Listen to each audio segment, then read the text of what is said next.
Hello friends, आपका स्वागत है आपके अपने चैनल कॉन्सेप्ट क्लियर में।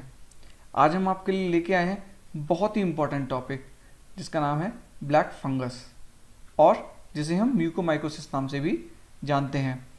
जब भी आप न्यूज़ में ब्लैक फंगस नाम सुनते होंगे, आपके दिमाग में ज़रूर एक क्वेश्चन आता होगा कि ये ब्लैक फंगस क्या है, ये किस वजह से होता है, इसकी रोकथाम के क्या कारण हैं, इसकी रोकथाम कैसे की जाए और इसका क्या ट्रीटमेंट हो सकता है।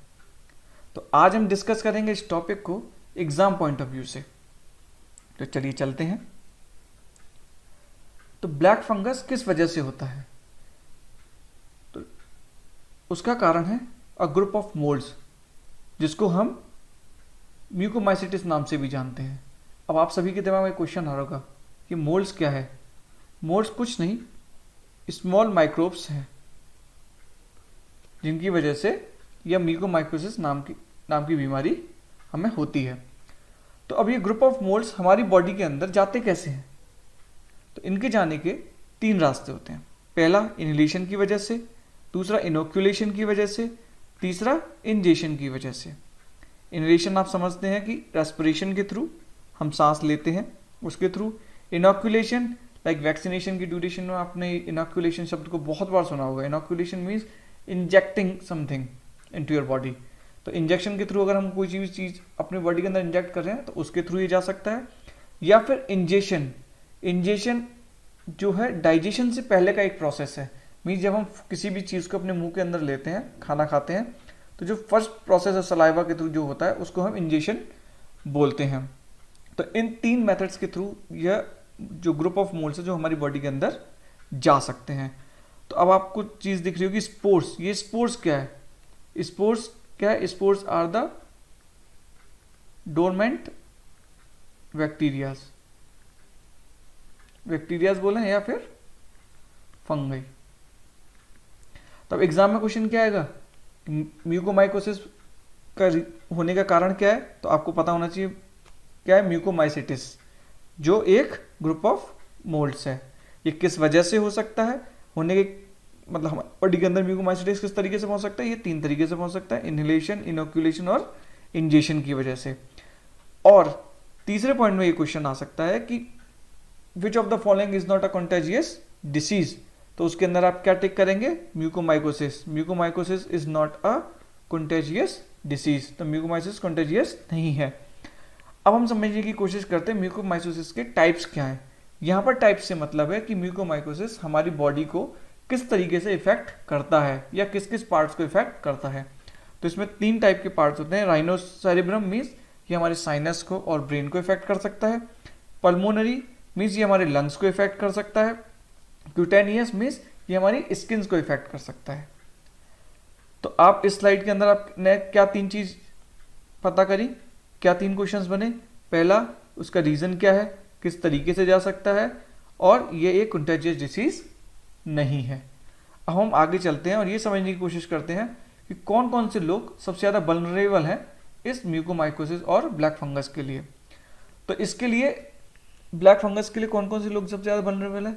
वो लोग जिन्होंने लगातार, जो लोग स्टेरॉइड का यूज़ कर रहे हैं during this covid without doctor prescription, या फिर जिन लोगों को ऑक्सीजन की आवश्यकता पड़ी है और जो लोग आईसीयू में रहे हैं। ऑक्सीजन की आवश्यकता पड़ी है मीन्स कुछ लोगों ने ऑक्सीजन का, जब ऑक्सीजन इनहेल कर रहे थे उस टाइम पर उसके अंदर हमें डिस्टिल्ड वाटर की आवश्यकता होती है, पर वहाँ पर उन्होंने नॉर्मल टैप वाटर का यूज़ करके ऑक्सीजन लिया है, तो उस वजह से वहाँ पर फंगाई और ये बैक्टीरिया पनपने के चांसेस ज़्यादा हो गए। और या फिर जिन लोगों को डायबिटीज़ का अच्छा कंट्रोल नहीं है, उन लोगों के ऊपर भी ब्लैक फंगस होने के चांसेस बहुत ही ज़्यादा हो जाते हैं। तो ये जो लोग हैं, जो यहाँ पर 4 पॉइंट्स लिखे हुए हैं, ये चारों लोग एक तरीके से बहुत ही ज़्यादा वल्नरेबल हैं ब्लैक फंगस होने के। इसका मतलब बिल्कुल भी ये नहीं है कि आपको ये, अगर आपको डायबिटीज़ है तो आपको होगा ही होगा। अगर आपने प्रॉपर प्रिकॉशंस रखी हुई है तो ये आपको नहीं होगा।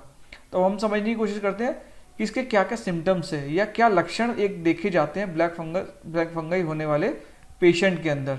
अगर हम इन लक्षणों को प्राइमरी स्टेज में ही डिटेक्ट कर लेते हैं तो ये well and good normal fungi medication के थ्रू, हम लोग एंटी फंगाई मेडिकेशन के थ्रू इसको हम ट्रीट कर सकते हैं। बट अगर ये सिम्टम्स हमें लेटर स्टेज में डिटेक्ट होते हैं तो वहाँ पर हमारे पास सर्जरी के अलावा फिर कोई और दूसरा रास्ता नहीं बचता है। तो इसमें क्या लक्षण देखे आते हैं कि भाई किसी इंसान को बुखार आता है, सर दर्द होने लगेगा, नाक बंद होगी, म्यूकस के साथ खून आना शुरू हो जाएगा, आँखों का फूलना हो जाएगा, दिखना बंद हो जाएगा, या उल्टी और खांसी के साथ साथ बलगम में खून आने लगेगा, दांतों में दर्द होगा, चबाने में दर्द होगा, दांत हिलने लग जाते हैं, चेहरे के एक तरफ सूजन आ जाती है। तो बेसिकली ये मोटा माटी ये 6-7 सिम्टम्स हैं जो एक इंसान ब्लैक फंगाई होने वाले इंसान के अंदर हमें दिखते हैं। और अगर हम इन्हें प्राइमरी स्टेज में डिटेक्ट करते हैं तो हम मेडिकेशन के थ्रू इनको ट्रीट कर सकते हैं। अब आइए हम समझने की कोशिश करते हैं कि इसकी रोकथाम के क्या कारण है, इसको रोकथाम कैसे की जाए।